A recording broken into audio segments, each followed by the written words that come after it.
Hey, what's up guys and welcome back to askNK. Today we're looking at the beautiful Blender add-on called OpenScatter, and this is a free and open source scattering tool. And this tool comes with a ton of premium features. If you'd like to get this totally for free, then you need to go all the way down and go right here on GitHub, where you'll be able to download this totally for free. And this gives you a good number of things that you will be needing in terms of creating that amazing scatter. For those who like to get this on GitHub, all you need to do is go over to the release section and click right here. You'd also notice that this has also been updated recently. And right here on GitHub, we can click on OpenScatter to download it and work with it. However, if you like to support the creator, then you need to go over to the Blender Market and download this for $1, or simply support the creator with $10 for continual development. And with that said, let's dive right into Blender and take a look at OpenScatter.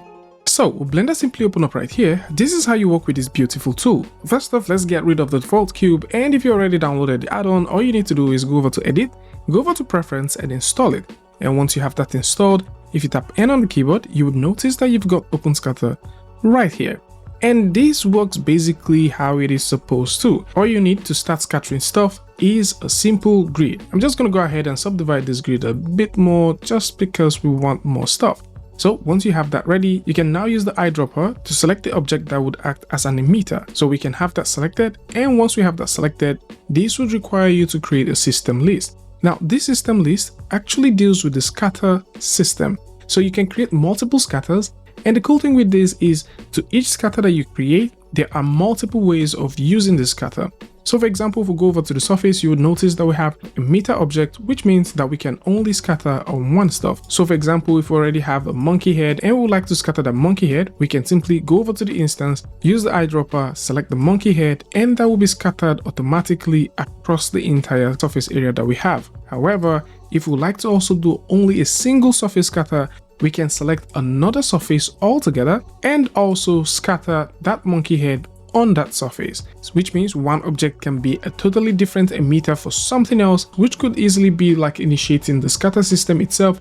And within that same object, you can load as many scatter systems and use that to scatter across various surfaces with several instances as much as you want. Something else which is also pretty interesting that you might want to know is this, that we can create another system altogether, and we can choose to use this as a multiple surface scatter. And this simply means that if we have this first object and the second object put into a single collection, which is now called collection number 3, what we can do with that is we can simply select collection number 3 as the surfaces we would like to scatter, and we can select a specific object and scatter that across the surface. So for this example, I'm just going to go ahead and get something else, let's say a simple torus, and we would like to scatter that torus on this too. So we can have that selected, and you can see that right there. So there is a lot of flexibility that this free tool actually offers you. So what if you like to scatter multiple objects? Say for example, we would like to scatter the torus, the monkey, and also the gear on these two surfaces.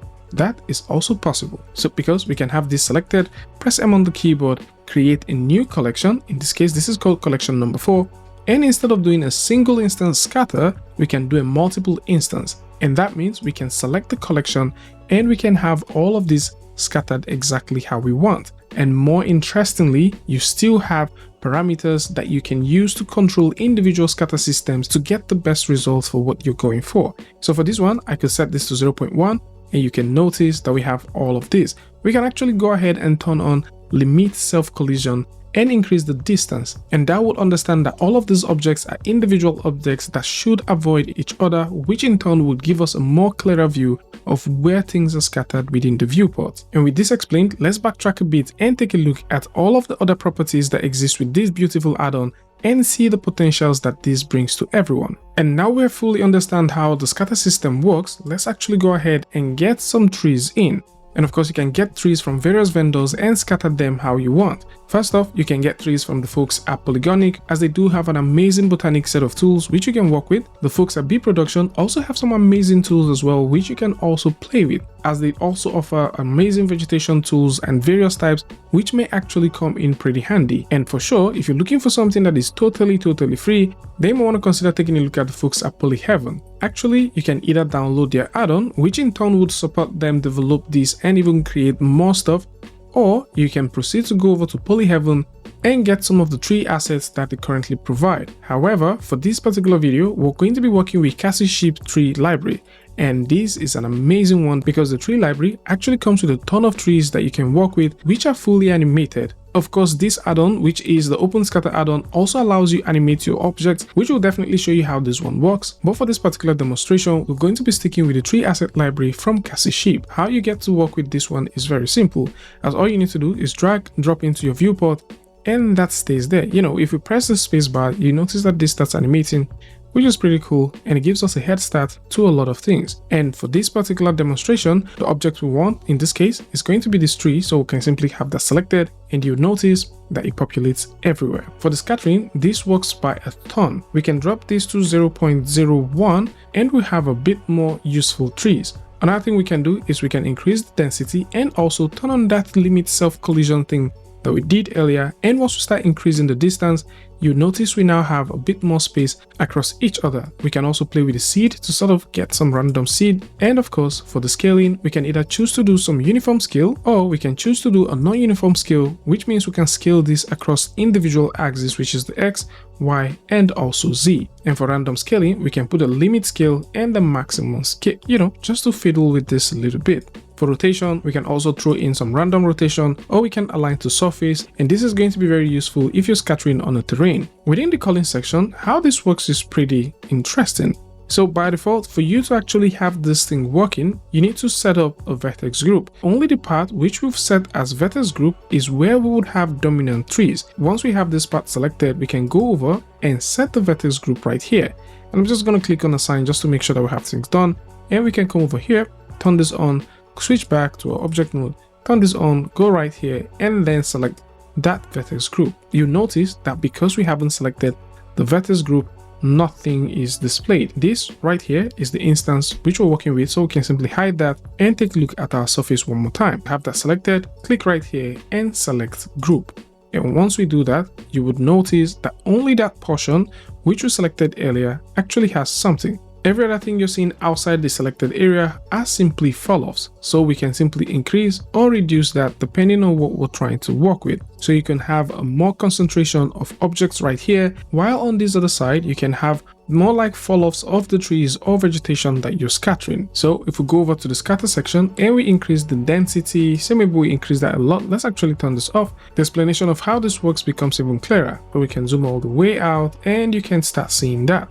The abiotic section also deals with terrains. So to demonstrate this, let's simply go ahead and close that, and we are going to paste the terrain that we created in a different version of Blender. Now that we have this, what we need to do here is to simply change the surface. So you guys remember what we talked about, how you can play with the surfaces? That's exactly what we're doing. We just change the surface right now, and these are now scattered on the terrain. How this works, especially for the abiotic, is this, that once we turn on the slope mask, automatically, once you turn on the slope mask, you can now see that perfectly. We can go over to the slope mask and we can increase how much of that we want. We can also play with the transition. So if we like the transition to be a bit smoother, we can do that. And if we just want to simply do a quick invert, we can also invert that, and you can see we're having some great results right here. We can also go all the way and set some elevation mask as well, so you can see that. So only the stuff we've got on the base remains, while everything that goes up a specific height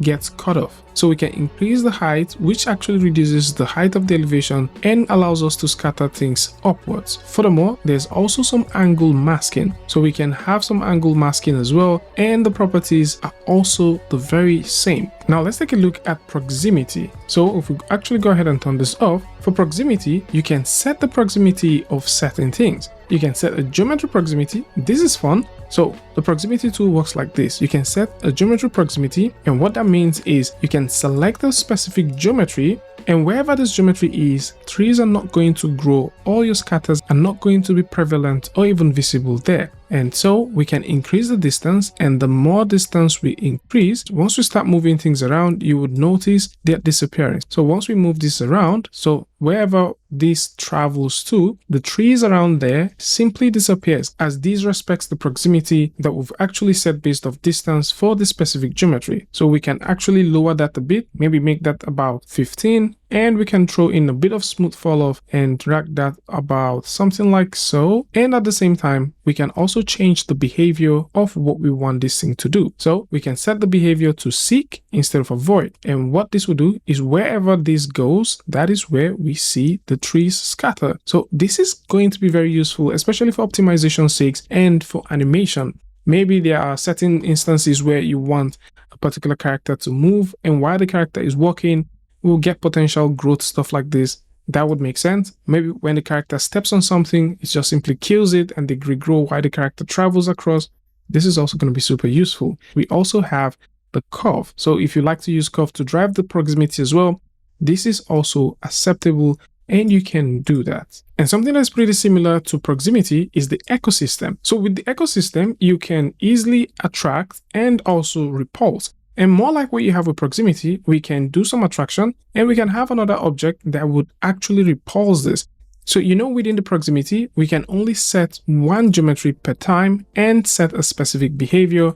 However, with the ecosystem, you can have multiple objects and have them do various things. We also got texture mask, which means that you can use a texture to drive this stuff. This is amazing. You can also choose to use an image to drive this. So if you do have an image, you can simply load that image in and use it. And this would be really cool, especially if you already have an image and you like to use that as a cutout image to do that vegetation scattering that you want. Moving on, there's also dynamics. Now by default, the tree which we're working with is from the tree library add-on, which we've got from Castship, and that comes with wind and some other cool stuff by default. However, if you're working with a tree that you just downloaded off a different website, say for example Polyheaven, you can throw in a wind and collision effect, as the open scatter allows you to simply simulate wind dynamics and also collision onto your model. And that is one of the cool things I love about this tool. Finally, we have optimization. So in certain instances, you don't want to throttle your computer's performance and you don't want to have computational issues when you're making your landscape. And that is where the optimization feature comes in really handy. First off, let's talk about the camera culling. So with our camera in place, if we simply go over here and we turn on camera culling, what this will do is only the things that the camera sees will be rendered. All these other parts that the camera doesn't see will not be rendered. If we move our camera, you notice that these automatically adjust. And this is definitely going to save you a lot of time when working in Blender and when working with this tool to create high detailed landscape. Another interesting thing which is also here is the optimized mesh. So with this, we can easily optimize the mesh, and you'll notice that we have a much more freer scene to work with, as this simply optimizes the mesh and creates some interesting proxy meshes. And finally, we have the decreased viewport density, and this on its own is superb. So all the way here, we have our density set to 0.1. If we like to have a render with full trees, we just want trees to cover this entire landscape, and we can do that right here within the viewport. What we can do is we can use the decreased viewport density and create that effect. So with that, we can specify the number of things that we want to have in our scene, and in this case, if we set this all the way back, we have literally nothing. If we bring this all the way forward, we start introducing a bit of those trees that we've scattered earlier. So if you just want to have a few trees, maybe like some landmark trees or landmark vegetations, then the decreased viewport density will definitely come in super handy. All of these optimization features are now here, and you can go ahead, fondle with them, play with them, and create amazing stuff. And once you're done, you can easily throw in some lighting effects and get the best out of this. So this is it. For those who like to take a look at this, then you can simply go over to the link in the description that will bring you right here where you can get it. However, if you like to support the creator, then you can go over to Blender Market and support the creator that has taken their time to put this together and bring it to you. Additional add-ons and associated ones that were mentioned in the video are going to be linked in the description, so do well to check it out. Tell me what you guys think about this one in the comment section. And of course, if you like this video or you learned something from this, you can go ahead and give a like, and don't forget to share with a friend. And if you're new here, it's going to be amazing for you to hit the subscribe button and also turn on notifications so that you don't miss the next video or the next update. And until I see you guys in the next one, peace.